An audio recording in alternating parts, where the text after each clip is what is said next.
not let others make the choice for you. Your vote counts, and I'm very glad to discuss tonight with you.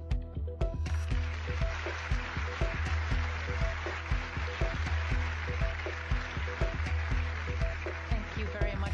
Mr. Vistisen, you're next. Brussels has become a swamp where unelected bureaucrats are going to utilize their vision of a European federalized superstate. And we have to stop that. That's why our campaign promise today is that we will begin by firing 10,000 bureaucrats in Brussels. And I would like to start with you, Ursula von der Leyen. Your Commission presidency has been a disaster. On your watch, millions of illegal migrants have entered into our continent.